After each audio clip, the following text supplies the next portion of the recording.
Coucou, j'espère que tu vas bien et que ta semaine s'est superbement déroulée. Si Ineni te fait du bien, n'oublie pas de t'abonner à la chaîne en cliquant sur le bouton s'abonner et d'activer les notifications pour être sûr de ne rien louper. En cliquant sur la petite cloche, ne garde pas les bonnes choses juste pour toi, partage les vidéos et le lien de la chaîne à tes amis. Ok, cette semaine on va se pencher sur une émotion qui un jour ou l'autre nous a déjà posé problème ou peut nous imposer si jamais on ne fait pas attention. Je veux parler de la colère. C'est une émotion tout à fait naturelle, utile même. Mais il faut se rappeler régulièrement que comme toutes les émotions, sa fonction a été définie par ton Dieu dès le départ, très clairement. Être un indicateur, pas un variateur. Je ne vais pas te dire que la colère vient du diable, que c'est mauvais, etc., puisque ce serait faux. Elle a été voulue et créée par notre Papa Céleste pour nous alerter de situations d'abus, d'injustice et déclencher certaines actions. Tu te mets en colère normalement face à des situations qui sont outrageantes, indignes, cruelles, etc. Mais si cette émotion est essentielle pour te signaler quelque chose qui ne devrait pas être, tu dois absolument en garder le contrôle et t'en rendre pleinement maître, et pas l'inverse. Quelqu'un t'insulte en pleine rue. La personne te sort un florilège d'insultes, corsé même des insultes. Au début, tu vas regarder à droite, à gauche, pour te demander à qui elle parle, puisque toi, tu n'as rien fait. Qui plus est, tu ne connais pas cette personne. Mais là, tu réalises que oui, le package de gros mots, là, c'est bien pour toi. C'est tout pour toi. Tu peux sentir monter la colère et en vrai, ce serait justifié. Mais pile à ce moment-là, tu dois faire attention. Une fois que l'émotion colère se signale, qu'elle se manifeste, elle va t'expliquer en quoi ce que tu vis là est total injuste. Et c'est là, juste là, que tu dois lui dire « Ok, ça marche, on prend le relais. Tu peux rentrer. » Pourquoi il ne faut pas que tu t'asseyes et tapes la discute avec la colère? Parce que ce n'est pas avec l'émotion que tu discutes, mais avec ta chair. Rappelons qu'elle est le diable, donc ton ennemi, c'est même team, même combat. Son objectif n'a pas changé depuis le jour où tu es né. Te livrer à sa bosse, la mort. Dès qu'elle va voir une porte ouverte, elle va tenter de s'y engouffrer. Les portes ouvertes ne sont pas toutes des péchés. Elles peuvent être la mauvaise gestion de ce qui est dans notre âme, les blessures mal gérées, mal soignées, les mauvaises expériences, les mauvais souvenirs, et ou nos émotions non dominées. Tu as un esprit dans un corps doté d'une âme. Les émotions sont dans l'âme, mais doivent être sous domination de l'esprit, sous peine de chaos. Si tu es né de nouveau, tu as donné ta vie à Jésus en recevant l'amour de Dieu pour toi. Tu comprends et reconnais que c'est par amour qu'il s'est lui-même fait homme pour que tu puisses lui revenir et avoir la capacité de devenir pleinement enfant de Dieu. En faisant de Jésus ton Seigneur et Sauveur, tu reçois dès le moment où tu réponds à son invitation l'Esprit Saint ou le Saint-Esprit, c'est pareil. Et alors, tu as la capacité de réagencer l'ordre dans ton être intérieur.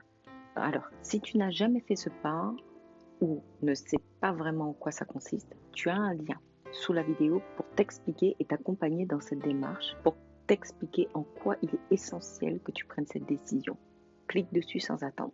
Sans Jésus, l'homme va vivre selon les désirs de sa chair, donc la complice du diable, et ou ses émotions, qui de toute façon seront influencées par la chair. Son esprit sera lui influencé par la pensée du monde, donc de Satan. La finalité, c'est la perdition de l'âme. Galates 5, 16, 17. Je vous dis donc ceci, laissez le Saint-Esprit diriger votre vie et vous n'obéirez pas aux désirs qui animent l'homme livré à lui-même, car ces désirs sont diamétralement opposés à ceux de l'esprit. Et l'esprit a des désirs qui sont à l'opposé de ceux de l'homme livré à lui-même. Les deux sont opposés l'un à l'autre. C'est pourquoi vous ne pouvez pas être votre propre maître. En Jésus, tu as donc la capacité de vivre selon l'esprit, c'est-à-dire que l'esprit de Dieu en toi va influer sur ton âme, donc tes émotions, et va également te donner de dompter ta chair. Si tu vis selon l'esprit, tu dois le laisser prendre le contrôle de tes émotions. C'est-à-dire que tu dois savoir et reconnaître que par toi-même, par ta seule volonté, tu n'arriveras pas à manifester le fruit de l'esprit. L'amour, sous tous ses aspects. La paix, la joie, la patience, etc. Galates 5, 19, 23. Tout le monde voit bien ce qui procède de l'homme livré à lui-même. L'immoralité, les pratiques dégradantes et la débauche, l'adoration des idoles et la magie, les haines, les querelles, la jalousie, les accès de colère, les rivalités, les dissensions, les divisions, l'envie, l'ivrognerie, les orgies et autres choses de ce genre. Je ne puis que répéter ce que j'ai déjà déclaré à ce sujet. Ceux qui commettent de telles actions n'auront aucune part à l'héritage du royaume de Dieu. Mais le fruit de l'esprit, c'est l'amour, la joie, la paix, la patience, l'amabilité, la bonté, la fidélité, la douceur, la maîtrise de soi. La loi ne condamne certes pas de telles choses. Pour parvenir à dompter tes émotions, demande à Jésus de venir manifester sa nature à travers toi. Pas une fois, devant chaque situation. Parlant de la colère, dis à Jésus, Jésus, celui-là, il m'énerve grave. Il parle trop mal. C'est en train de m'énerver. C'est en train de monter. C'est n'importe quoi. S'il te plaît, viens manifester ton amour, ta patience et ta paix à travers moi. Tant que tu soumets l'âme, la chair à l'esprit de Dieu, tu ne pêches pas. Il y aura péché si tu laisses l'émotion faire ce qu'elle veut et te dicter ta conduite. Romains 8, 5, 9.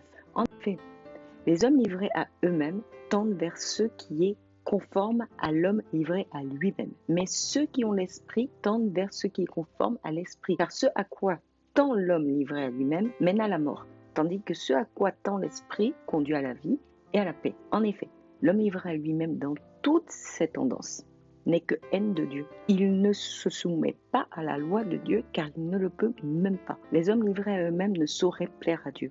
Vous, au contraire, vous n'êtes pas livrés à vous-même, mais vous dépendez de l'Esprit, puisque l'Esprit de Dieu habite en vous. Si quelqu'un n'a pas l'Esprit du Christ, il ne lui appartient pas. Éphésiens 4, 26. Mettez-vous en colère, mais ne commettez pas de péché. Que votre colère s'apaise avant le coucher du soleil.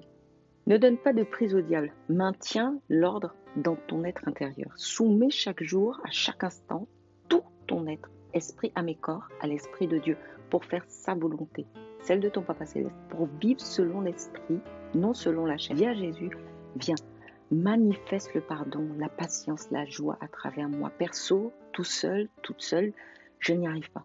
C'est là que tu pourras te tenir dans la lumière divine, dans la paix divine et marcher dans les voies de destinée que ton Père a dessinées pour toi.